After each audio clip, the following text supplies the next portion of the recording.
oh, I know so-and-so hooped in France, Argentina, can make a living and like see the world. Film, especially internationally, is rule of thumb. Like Film just, I mean, things are pretty objective. A coach is looking for what they're looking for. They're looking for specific role, specific resume.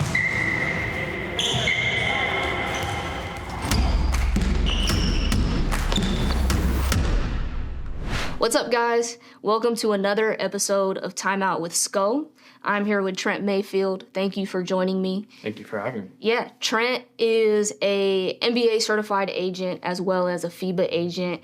He just finished getting his master's at Rome City University. Thank you again for coming. I think it would be super valuable to share, how you became interested in becoming an agent and just kind of what inspired that journey for you. Oh, yeah. No, and I'm super glad to be on just because we've had a lot of great conversations in passing. And I think a lot of these subjects get repeated a lot, speaking to other people who are interested in this path, especially players. Right. But I don't know, growing up, I was an athlete, like football, basketball, baseball, track. Athletically, football clicked, but I was always wish I could do more in basketball. Right. And I went to a Division III school where I played football, and all the guys there, instead of talking about the NBA, were like, oh, I know so-and-so hooped in France, Argentina. And I was like, oh, you can make a living and like see the world and have these experiences. And I was like, how do you even start?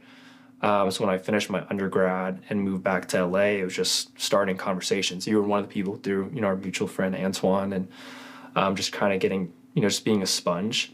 But what drew me to being an agent versus, maybe working in front office, which are kind of the two routes I was interested in, was just working for the players first, and kind of serving in their best interest.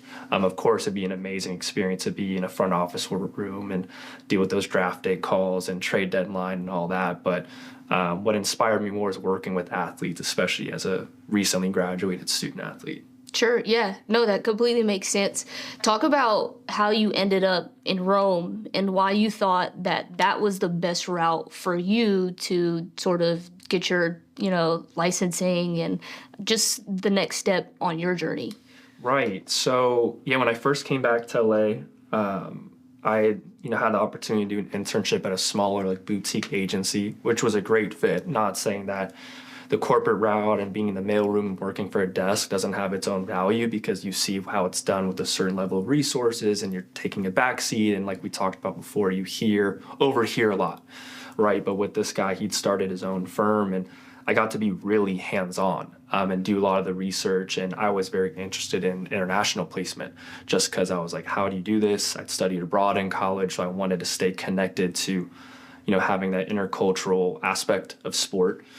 And when so with FIBA, basically you register to find out when they're holding an exam. They only do it in the States like once a year in Miami, and I'd kind of made some good progress and had actually like found a player a job, and it worked out really well for him, and his career's kind of taken off since. So I was like, okay, like maybe I should get my license and like actually just have it for the experience, but just to kind of open some more doors and start practicing in the field. And then a friend of mine from my Division III school was like, hey, this, school DM'd me, reached out. What do you think of it? I know you're kind of in the field, to continue playing, get a master's, but maybe play at like a semi-pro club level. Right. And I was researching it, and it was Rome City Institute. And I was like, look, man, I don't know about you, but like, I think I'm going to go. Because, you're in, the heart of like, Western Europe in a major hub. I'd always wanted to go to Italy. My mom's side is, their heritage is Italian, so I always wanted to go. And I was like, my biggest gap, I felt like, was relationships with international coaches and front office and owners, having access to players and, that realms, we grew up here, being from LA, being an athlete, still having a lot of friends and peers, still playing college basketball or pro. That side of it, I felt like I had pretty secure, but just understanding the system of sport. So to find a master's in sports management, I'd reached out to the school. I was like, look, I'm not an athlete anymore, but I would love to be involved in the basketball program somehow. They were growing quite a bit, so they needed a grad assistant. And I was like, look, I'm just going to do whatever this coach tells me. And she's amazing. Angela Domely, coached national team for Italy, Malta, was a big pro. Also another woman in the field, which was like really amazing to see. It was mostly coaching men. But it checked all my boxes when I didn't even know what I was looking for. Sure. And it was a big risk to kind of like, sell my car, find a subletter, and just go all in. But I was like, I didn't know how else to bridge that gap between the States and those international markets. And I was like, well, no better way than to live there. Right. Yeah. I remember when you told me, like, it was so kind of out of the blue and just like spur of the moment of, hey, I'm leaving next week. I'm going to Rome and this is what I'm doing. And I, initially was like, wow, that's a huge jump. But Right. I think it's a testament to you just about how serious and how important to you that, you sort of reached that milestone. And I think it's important to note that there's so many ways to achieve the goal, right? Which is, and you're kind of just starting to achieve it, right? Just the licensing itself is the way that it allows you to sort of do your job. But Right. I think it's super cool to just hear about somebody taking a route that's, not as traditional as we typically see with your everyday agent. Right. Can you talk about what was your most valuable, experience or moment, or a moment that was super impactful for you while you were there? Right. Well, no, I mean, you made a good point too. Like, there's a lot of ways to do it, and a lot of my peers growing up are, an assistant at, WME or CAA or Clutch, which is also an amazing experience for different reasons. But kind of like we talk about with schools or agents or, teams, it's about what's the best fit for you. And I'm like, well, this aligns with my goal the best. And I was like, worst case scenario, I'm in Rome for a year. Life could be a lot worse. Right, tough. Having that right? Yeah, right. I was like, if shit hit the fan, like I'd be just really glad to be there. Yeah. So while I was in Rome, man, I don't know, just like it was really freeing being there because it was the first time I got to like choose my education, and even though it wasn't like academically what was most valuable, was just being in a field where everything revolved around sports and student athletes and just the relationship building and that whole process. There was a few, cool moments, I'd say, going to, oh man, I'm trying to think what, while I was there, was maybe the most impactful or interesting. I'd say one of the things though was like seeing my clients play in person. That's something that's pretty rare to do. Like That's cool. Financially, you don't always need to be hopping on a plane and chasing everybody down, but like the reality of seeing it in person and feeling a lot and seeing the progress and, also the way teams and coaches responded in person was really great. I'd say as well, I actually traveled to watch friends play who weren't clients because I was like, hey, I don't really know what it's like for you playing in Poland or here or there. And just seeing how their clubs operated and meeting people and just being in the scene. That was the main thing, and just having the availability and space to just like hop on a plane and go. Non-professionally, just like the personal relationships that you build when you're so far away from anything that's of comfort and familiarity. Like that was the first place outside of the Valley where I really felt like I had a community. Like I lived on the same street both years. Like to be a local and really have that, and the kind of currency that comes with like meaningful relationships on a personal level and professional one is kind of how my business is formed. Some people have very specific access to a certain level of player or a certain market. But for me, just kind of the strength of relationship is kind of what dictates, who I go with as far as player, where they end up playing, because it's just developed over time with trust.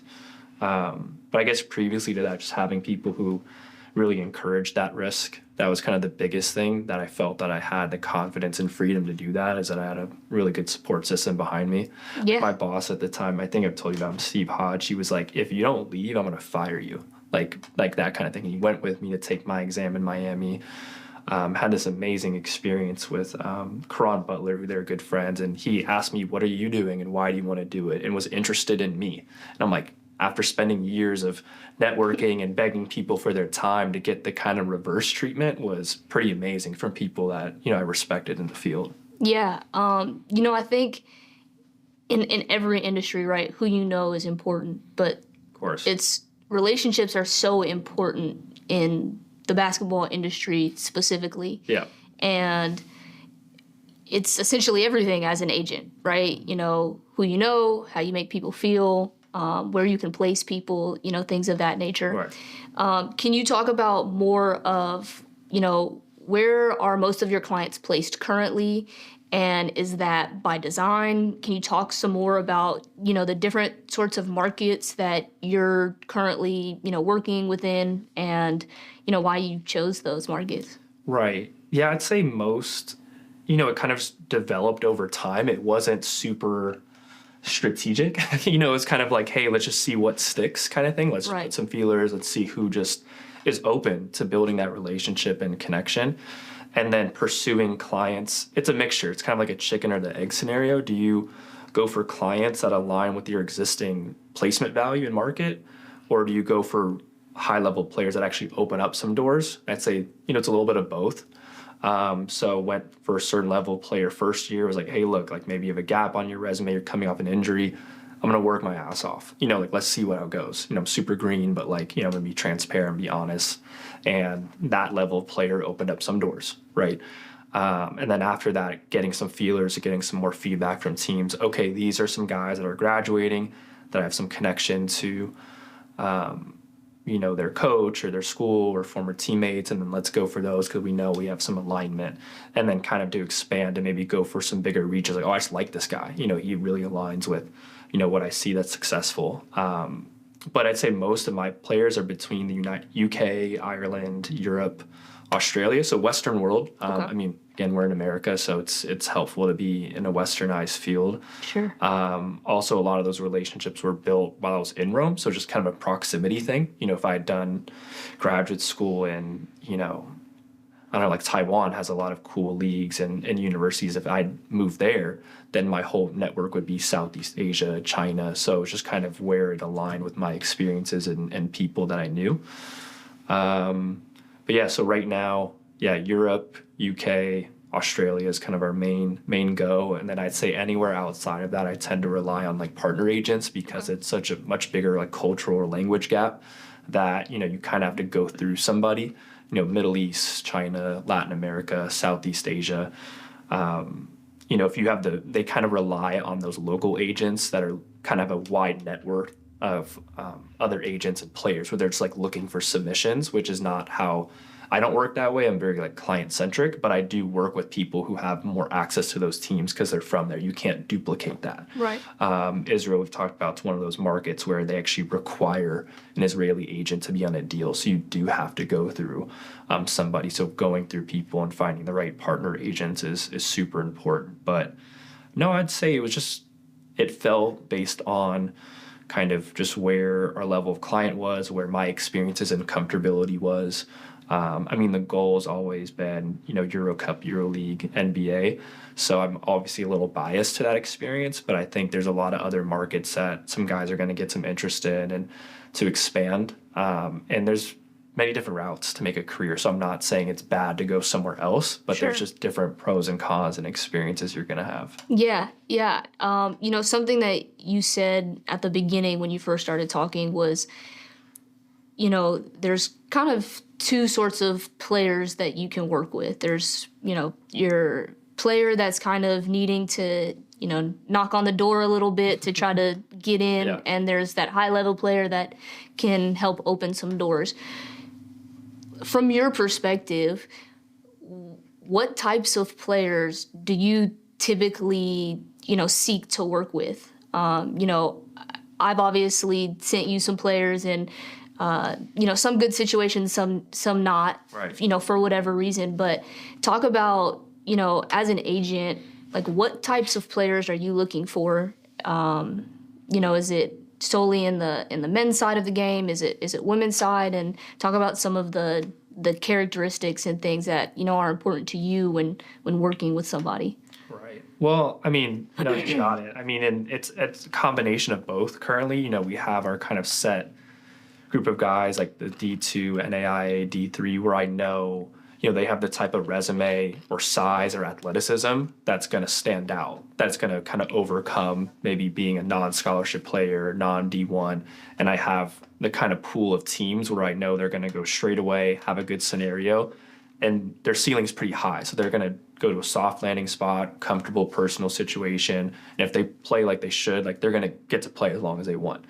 But then there's, for me, like the higher ceiling is those kind of borderline G League two-way guys, mid-major, really good athletes, those 3-4 combo forwards. A lot of it's very like positional. Sure. I'd say, athletic big men are always in demand, and I'm sure the more you are around basketball, the more you see how rare it is for large people to be coordinated and athletic, and which is why it's in high demand. Like in Europe, for example, or a lot of other countries, they train really well. They're really skilled, they have good IQs, they play basketball a certain way, but they're just looking to fill an athletic gap or to match up with, whatever the best team in their league is as the highest budget for, as we call, import players. So players not from the country, which is usually Americans. So on that note, there's always just, again, one of their best players, really strong two-way, you got to be high energy. I tell guys all the time, like every second on the floor matters because that's what we're submitting to teams. Your body language, your intensity. If you're a guy who takes plays off, like I'll probably leave the game. You know what I mean? Like I've seen it, and it's just like you can't overcome that because you're going to get exposed and you're going to have that kind of moment at some point. And regardless of if your shots are falling or not, if you get cut, like I know a lot of guys that have landed on their feet because they just made a really good impression. You got to be engaging. I'd say on a personal level to be, an open and personable. I mean, some guys are just shy, and I don't hold that against them. I'm naturally a really shy person, believe it or not. Like, I would not have known that. yeah, I mean, like growing up, like uber shy, even when we first met, like it's a lot for me. But now I realize the value of putting yourself out there and getting that nice feedback and building relationships. But a lot of guys, if they don't do that naturally, and doesn't mean that they're a bad person. It's just a little harder for people to vouch for them or understand that they're invested or, engaged. But there's always a trade-off. If some guy like checks all the other boxes, like I'll work with them on that, and we'll build that rapport, and I can vouch for them a little bit better, to the team. Yeah, types of players. I mean, yeah, it's a good mix. I'd say obviously athleticism always stands out. Some places it's not really about the basketball, it's about the athleticism, so that's important.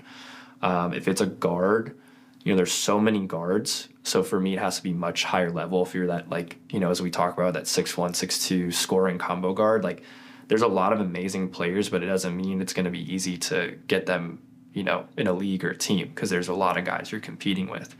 But obviously that kind of like 3-and-D guy to a big man where there's a little more size, a little more athleticism, defensive versatility, like those things kind of tend to hold and always be in high demand if we're just talking about basketball. But on the personal side, again, open mind, willing to do the work, someone who understands they can play their way out and up of any situation, kind of more of like a yes man.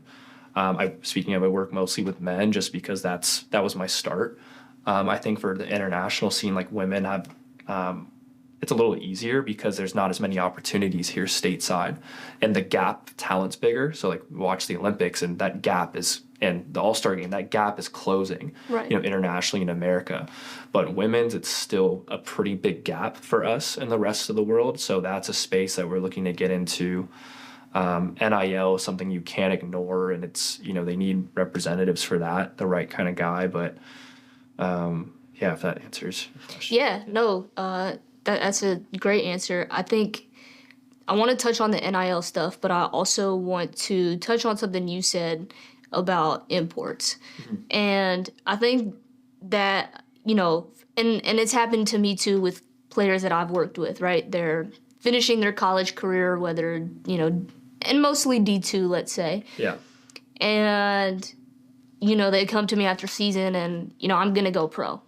I'm like, wait, let's hold on for a second, right? Like, because I think that players don't always know how difficult it is to play professionally at the international level. Right.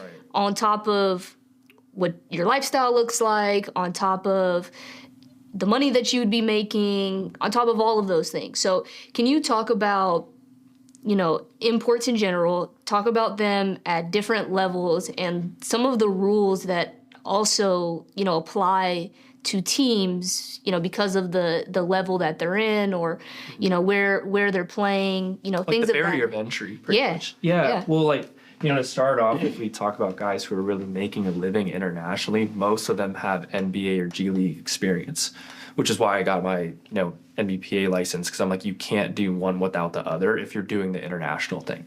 Whether someone outplays a situation abroad and can come back to the States, amazing accomplishment, the logo, that's still a big deal. And vice versa, if they're kind of stuck in that G League and want to transition out, like being an American that's lived abroad can actually do that on my own, which is nice. But yeah, so I'd say the biggest barrier of entry is just spots.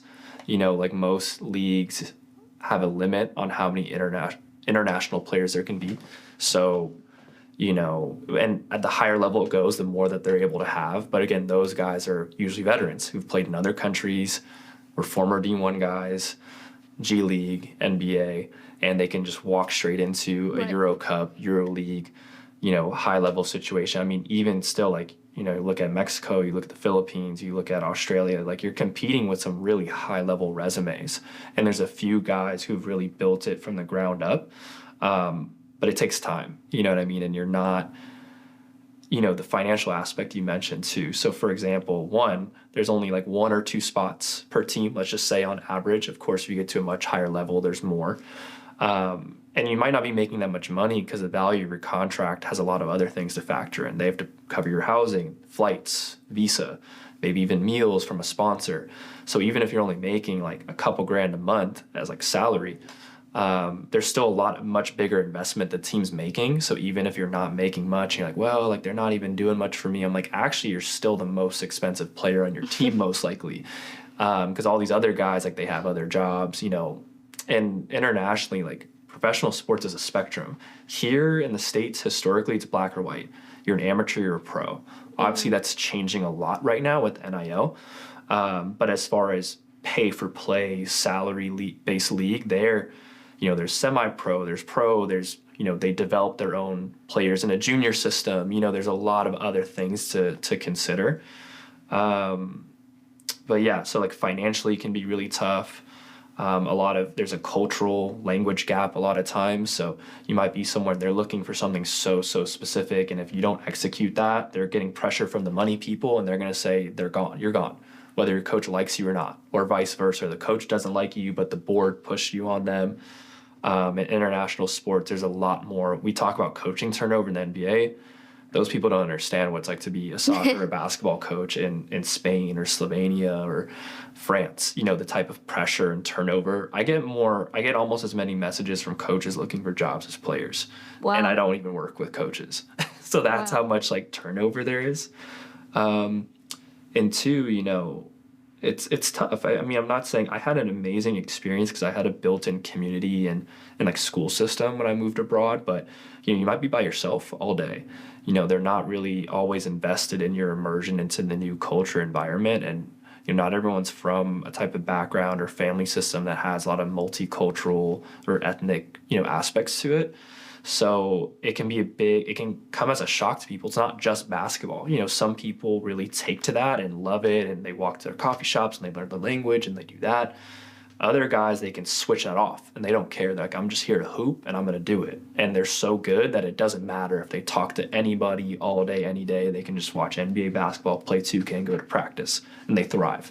Then there's everyone else in between that has to kind of find their own structure and routine and system, and then also the resources aspect. So again, working, of course, I want the highest level player possible, but sometimes they're used to a level of resources and structure they won't have overseas.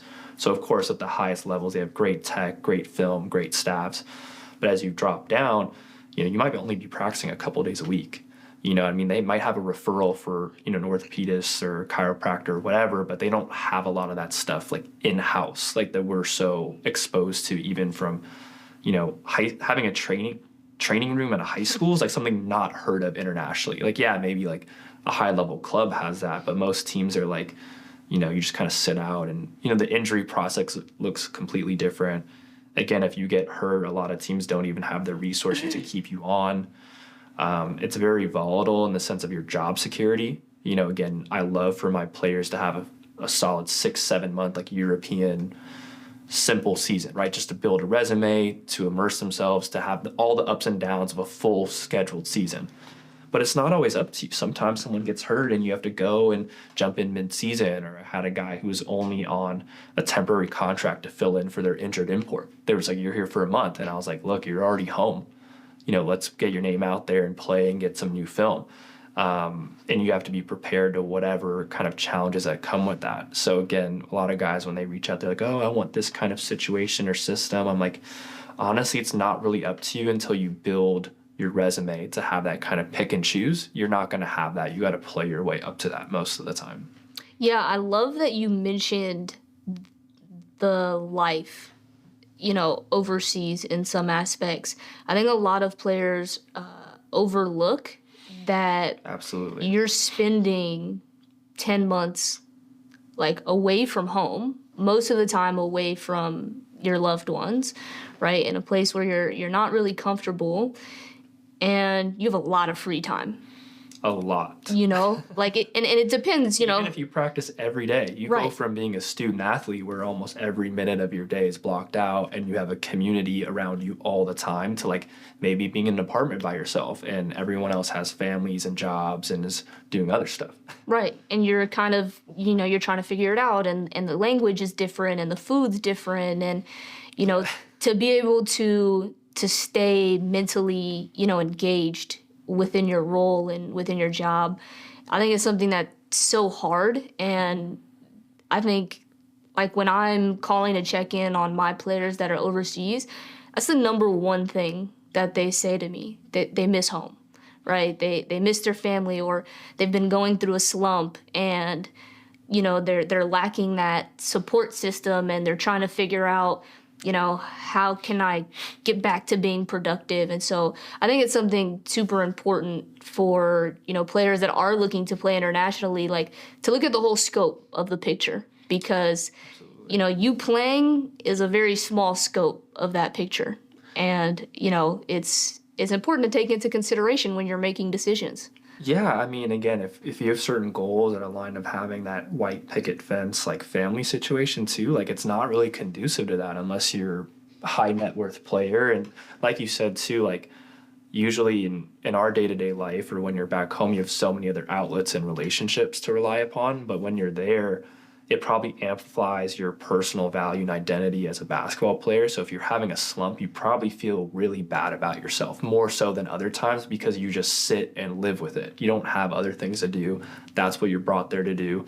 And, the tone will change, from the coaches and managers, teammates. Sometimes some places are really encouraging and they'll, I've had some amazing clubs really like reach out to me or the player if they're having a bad time and just kind of like be patient and work with them. But most times it doesn't go that way.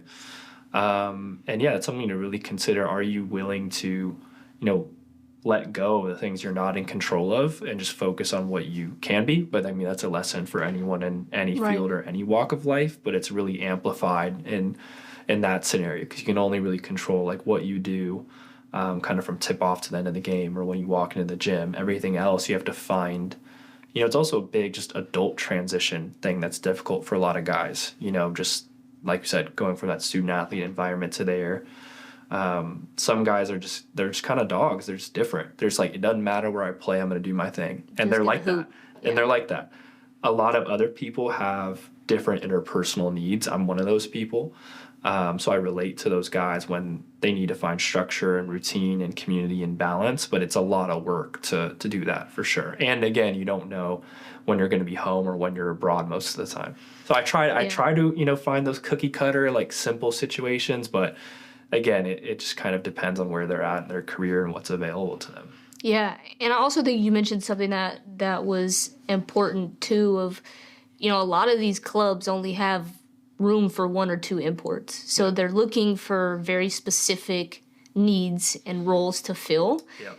And there's also at times even rules within certain leagues of like you can't have both imports play at the same time or both of them can't start, right? Like there's certain there's things. a certain number of like local guys they have to have on the Right. court and even too like there's always, and I think we were going to touch on this, like dual passport guys. And on paper it's a great scenario, when you have that second passport and go and be a legal citizen or non-visa holder in a country, but they still sometimes have rules preventing some of those guys, to play And then if you're not an import, like a true import, like American citizen only brought somewhere, you might get treated like a local and become a role player, which could be a quicker end to your career than just not having a job. Right. You know, having a season where you're not playing as many minutes as you should and having a role and competing with, again, people who, you know, the one thing that's nice about being an import is you're usually either starting and playing or you're not. There's no in between. You know, so even if you get cut, you at least had an opportunity in however many games you had up to that point. Or if you get injured, it's not like, oh, well, I just didn't get a role and I was still fighting for my spot. Like, no, you're front and center regardless. Sorry, I like kind of went on a tangent. No, no, I don't know if that was helpful to what you brought up. Completely. I think something else is talk about, you know, you talked about imports, you talked about people that can get citizenship and have passports to specific countries, which is much help to yourself, clubs and organizations, in regard to providing opportunity.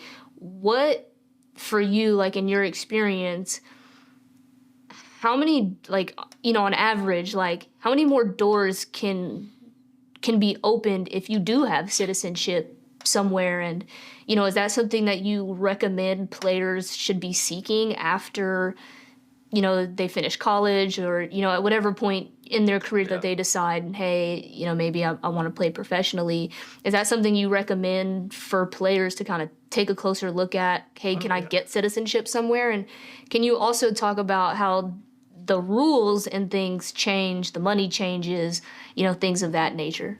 Yeah, no, that's a great topic. I mean, if you have any type of ethnicity or heritage outside of America, which, I mean, that's kind of what America is, like, you should pursue it, like, while you're in school. Like, don't wait until that last whistle in your playoff game or senior night because, you know, you're just leaving too much to chance on a timeline of your first season. So, guys, and that's another thing, like, when it comes up, it's one of the first questions I ask most guys, like, hey, do you have any, like, possibility of getting another passport or citizenship? And I don't look at guys who can't do it without it. It's just an advantage to have it, or it leads to a very specific door. I wouldn't say it's always more doors. It just makes the door a little bit more open, if that makes sense. Where if we're talking about like that D2 model guy, it's just strictly American, Canadian, you know, something not advantageous to another part of the world. You know, it's going to be a lot of work just to get their foot in the door.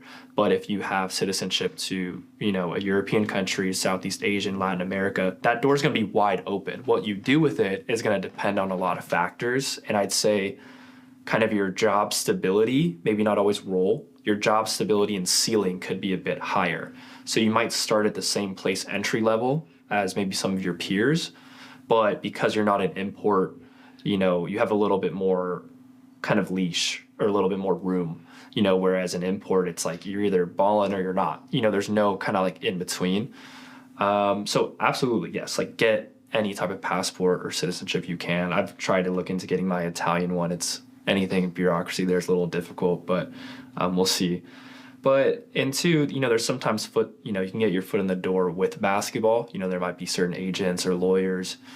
Sometimes that has a big financial cost to it. So you have to be really honest with yourself of if you see yourself doing it long term, and if you have that kind of ceiling where that upfront investment makes sense. But if you're a dual citizen player, you know, it depends on the league and level. So some leagues and countries, just because you have the passport, they'll treat you like any other like national player from that country.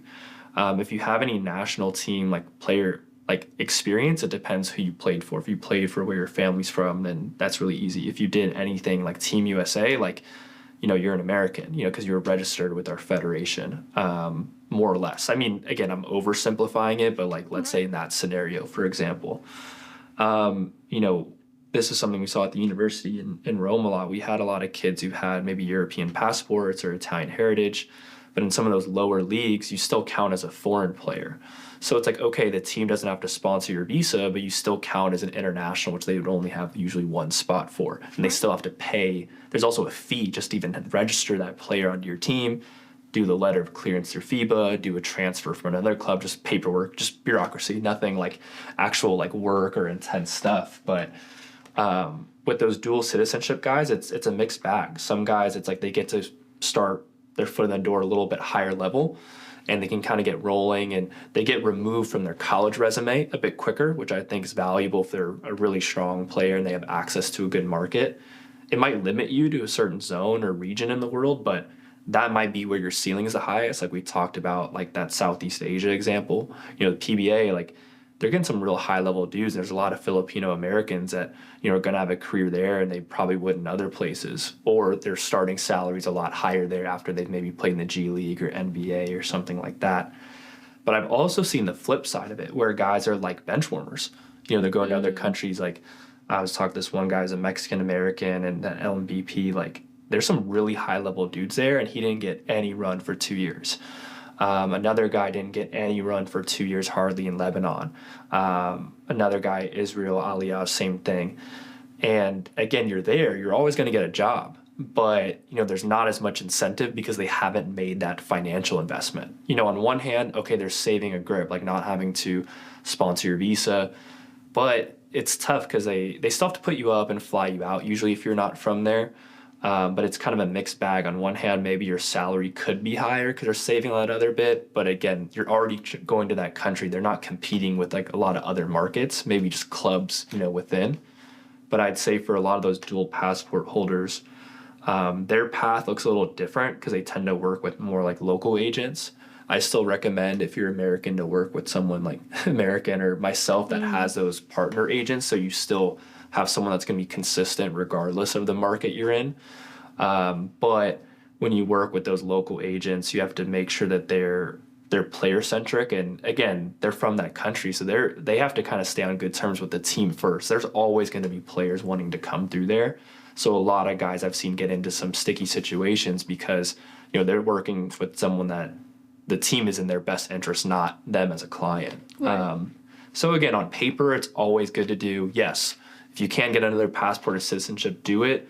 It just makes your route a little more specific and intentional, which is not, it's a good thing. Right. But, there's some trade-offs to it potentially. Yeah. Yeah. Thank you for sharing that. I think it's super valuable information for people to know and not always just readily available. Yeah, and it doesn't mean like if you have a passport, you're going to play in that country and be a superstar. Like it's not, you still have to like have a certain level of qualifications and ability. Yeah, no, for sure. I think, something that we were speaking about before we started was how subjective it can be, team to team in regards to determining player talent, in regards to, determining if this person's going to be a good fit.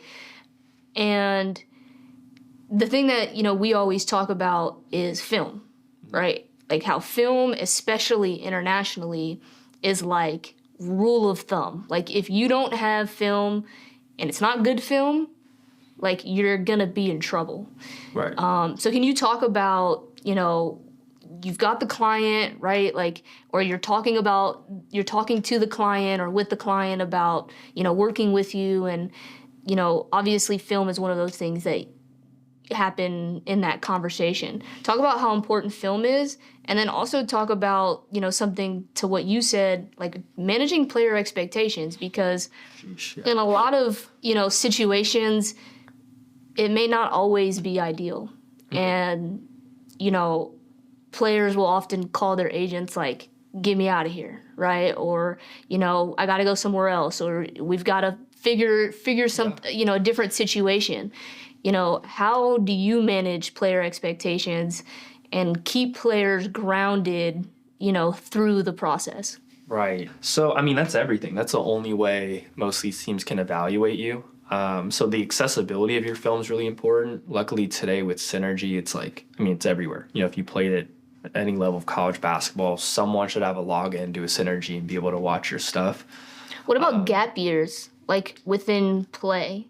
Like let's say you're, it's 2025, but you didn't play 2024, or you play limited minutes in whatever role you were in. Like talk about, the gap year as well. Yeah, that really just depends on what your resume was beforehand. I do everything I can to prevent someone from having that.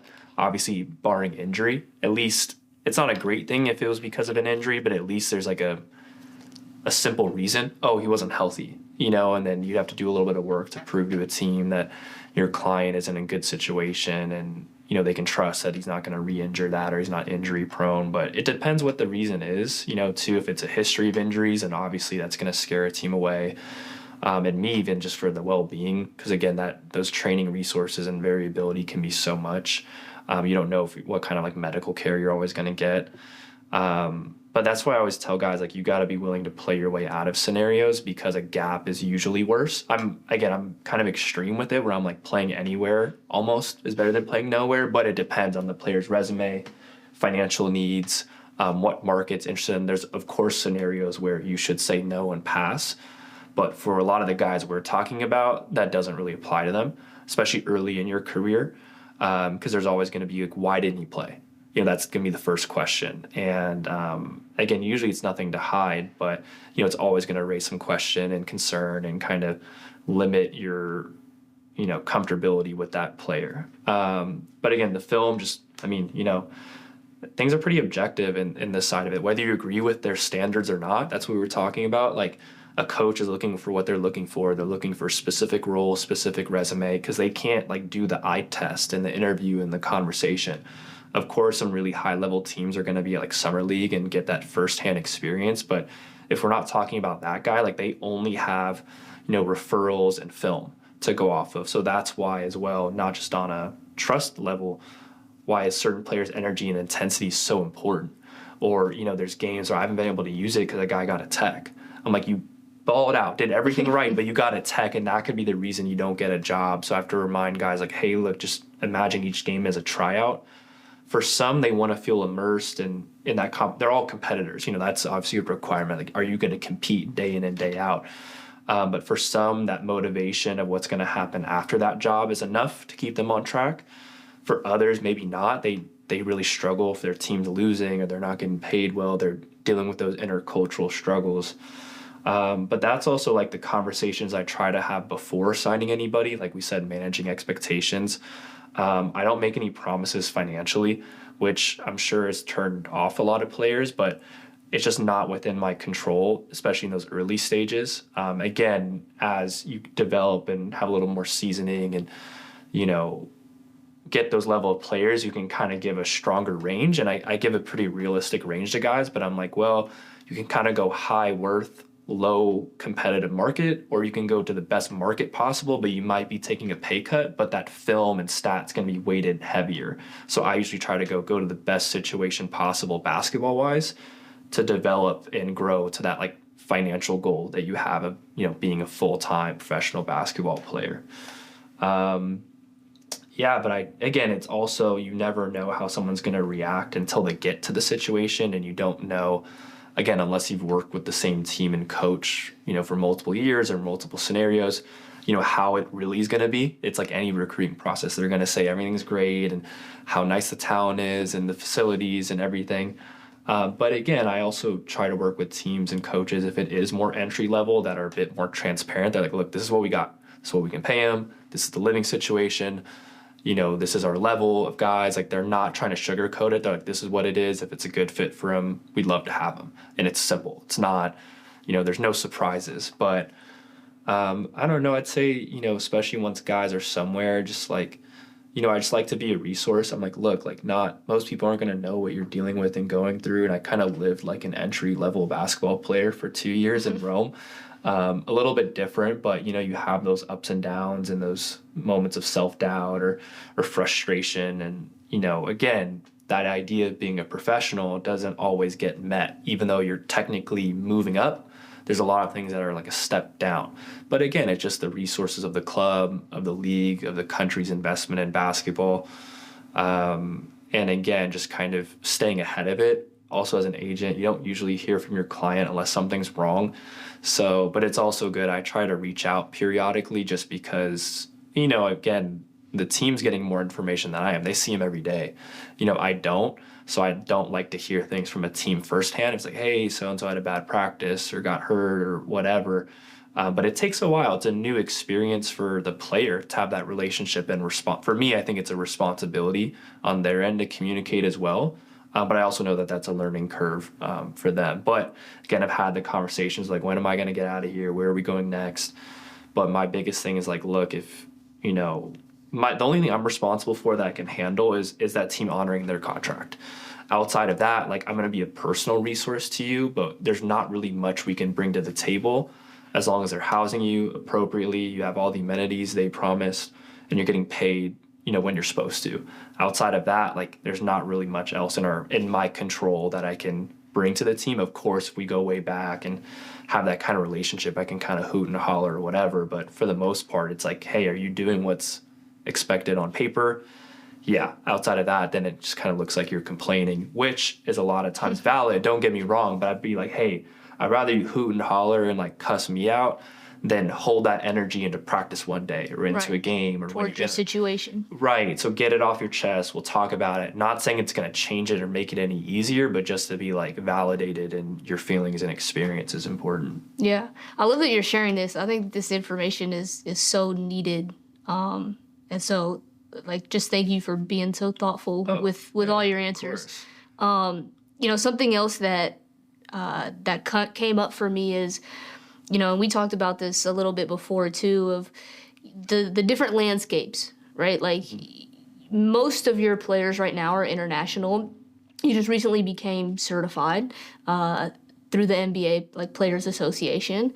Talk about, the G League experience, and talk about how, you talked a lot about already internationally. So, you talking about in general, I think we'll point out some of the differences, between the two. But I think just talk about the ins and outs of, like, what that would look like for a player who's playing in the G League and, is a part of essentially an NBA team in some ways. Well, that phrasing we'll get to. But just for context, like, a lot of our more interesting conversations internationally about those like entry to mid levels where guys are really starting from scratch and doing that. And I think that's why I've been able to go for some higher level guys, is just the personability and accessibility. Again, you have to monitor that. I'm sure anything client based, you have to like check in on yourself and deal with that as well. But no, it's been super cool seeing the progress of our guys and company over the last like 3 seasons. But yeah, the G League. I mean, look, if you play basketball, your goal is NBA. Doesn't matter who you are in the world. Like, that's the dream, right? Right. And I'm not someone to tell someone that that's not their dream.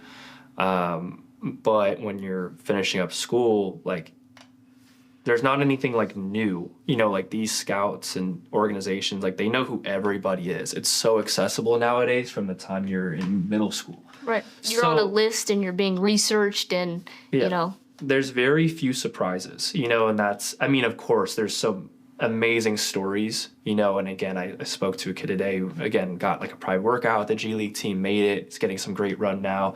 Testament to him, but that's not how most people move up, right? And you have to understand, too, are you signed to the NBA affiliate or just the G League? You know what I mean? And again, there's something about being in the building, whether it's Summer League, G League, two-way, NBA contract, that logo on your jersey, it does mean something, and it's a huge accomplishment. But there's a big range. Are you the 12th man on the G League team? Are you starting? You have to deal with nowadays, like, young guys who are draft picks are saying, please send me to the G to play so I can just rock and develop. Before, when it was the D League, like, you didn't really have that. So, it really depends what your role is. Like, you can be in the building, but you could be so close and so far at the same time. So, again, you just have to know what your situation is, and what your advantage is. And again, in the NBA, like, there's only a few guys who really get to rock and be ball dominant. Everyone else is amazing at a role. The number one example everyone uses is the Draymond Greens of the world. But it's true, even in the G League, there's some guys who are having careers staying stateside, getting to wear the logo, do that, who are role glue guys. Overseas, at a high level, if you look at like Euro Cup, EuroLeague team, the stats aren't high. They just do certain intangibles so well that they'll play forever. But before, they'd had a big volume output to even get to that point. But again, even had like we had our first Summer League guy, Jordan Smith out of Grambling State. Again, 6'7", great two-way player. Had some tournament experience, Grambling State first tournament appearance, won a first four. But again, was someone who was just there to be a body in a mini camp, but again, he made a great impression. He got to have the experience, but he wasn't going to develop his resume in the States. We had to send him overseas and have him go that route, so that he can rock and do a lot more.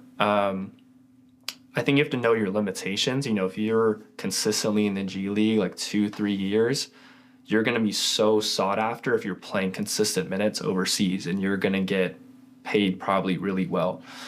You have to know if you're a type of mold of player or going to be invested in to make it on an NBA roster.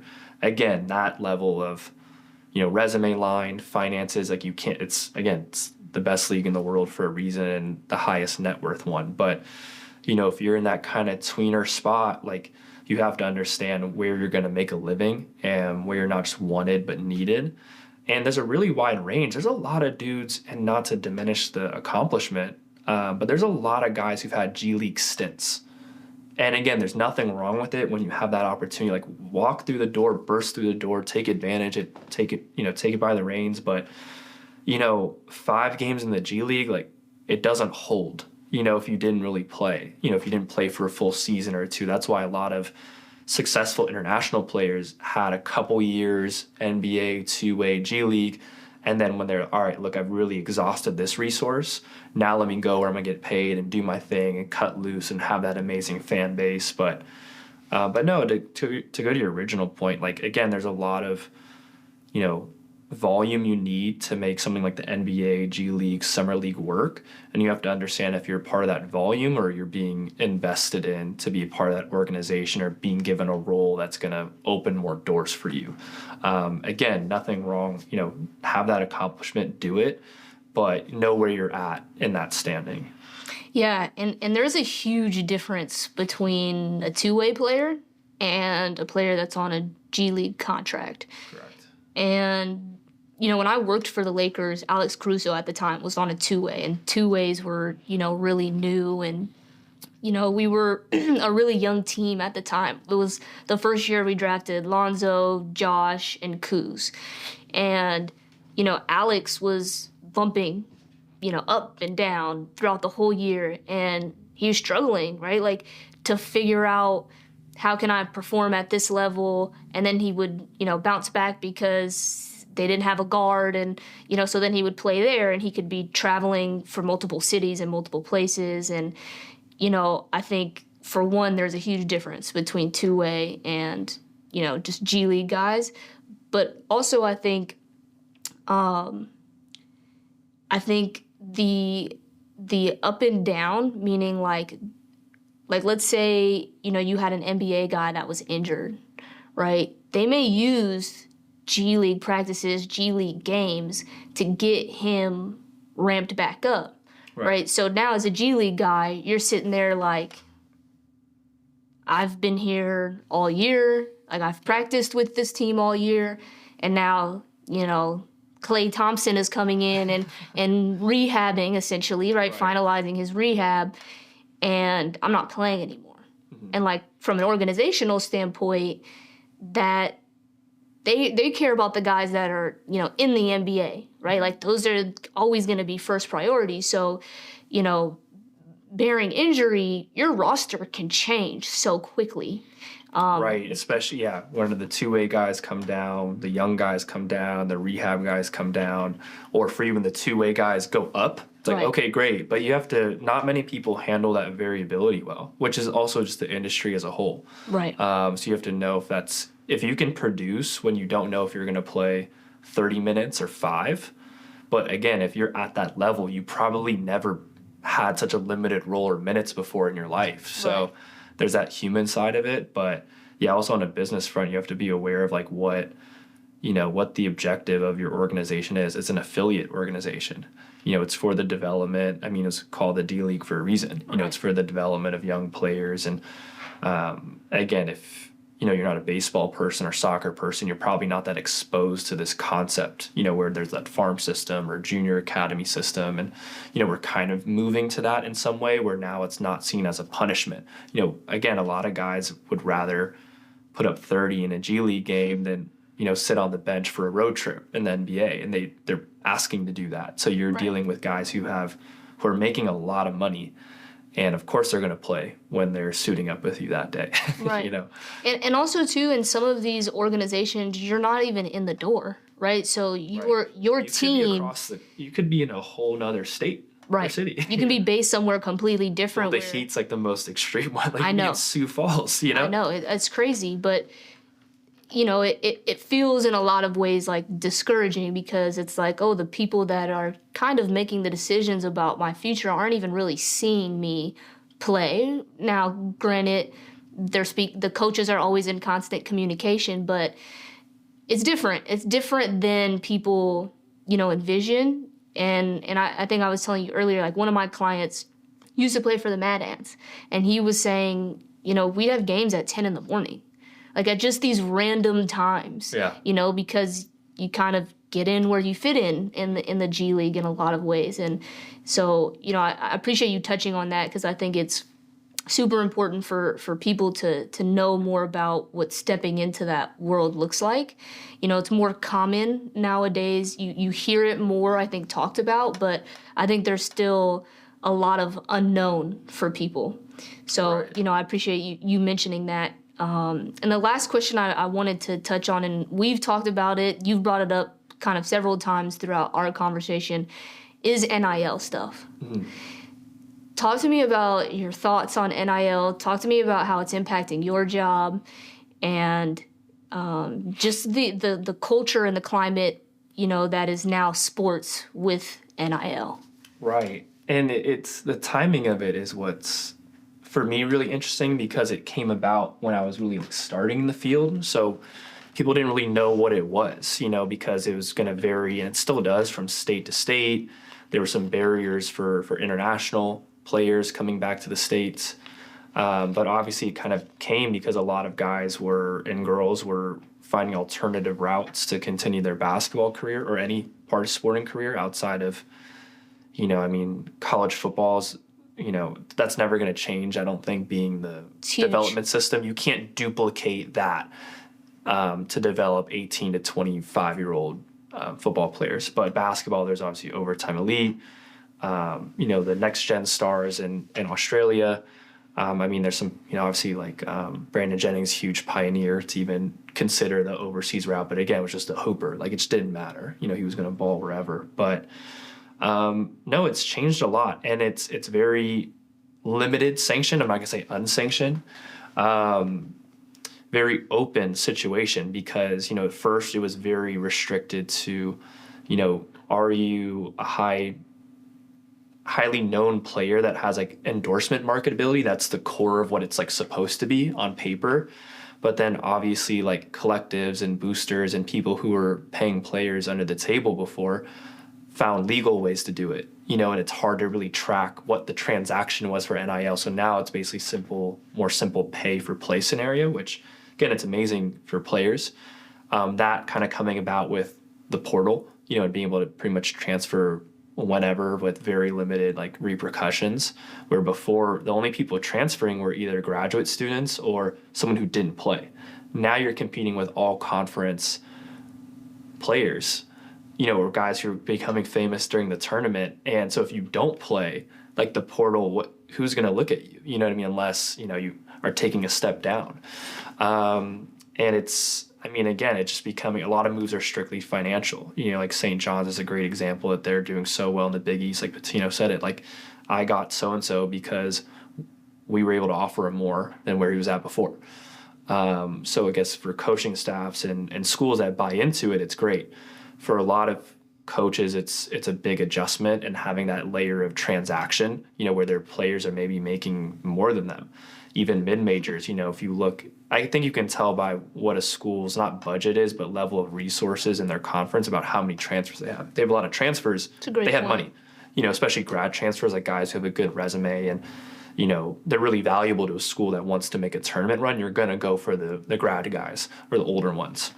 For my work, again, I did we were talking about this before with like not being around like high school ball as much, but I mean, I was abroad for when this stuff was kind of escalating and elevating and investing in myself as more of an international agent.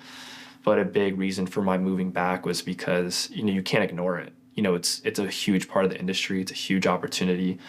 And, in any other sport, in any other part of the world, what our NCAA Division I is the 1%. And in every other part of the world, those athletes are making amazing money. And this is the first time that that's been legal or accessible here. So to not work in that space would be silly. And it's a little more simple, it's kind of what, for me as an agent and someone who grew up in this system, of course, I like things very like on the books and clear. So that's one thing about it that, we're seeing guys who are opting into redshirt because they weren't paid what they were supposed to in a verbal agreement, or they're going to a school for the summer and then someone else offers them something more. So like, it's very volatile. And I mean, on both sides, there's like no guarantees. I'm not saying it's like one side has the full advantage. Like the players can get burned, that you're already there.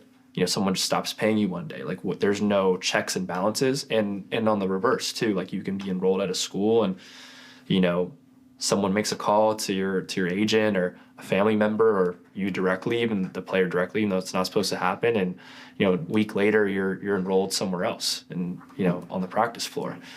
I think one good thing, and we talked about this a bit, even for high, really high level players who maybe are starting in the G League or a two-way or overseas, it gives them a little more financial stability, having that NIL experience and having that practice, especially because everything's paid for. It's kind of like being an import. Of course, I bring it back to that, but you have all your expenses covered, meals. So again, everything you make, you're keeping. That's the great news of it, and it gives you a little bit more cushion, I would think, to pursue the right job and opportunity, and that's what I would hope. For those guys, there's not so much pressure to, again, not get your degree, to leave early, take care of families or themselves, first before being able to trickle that down and support their loved ones.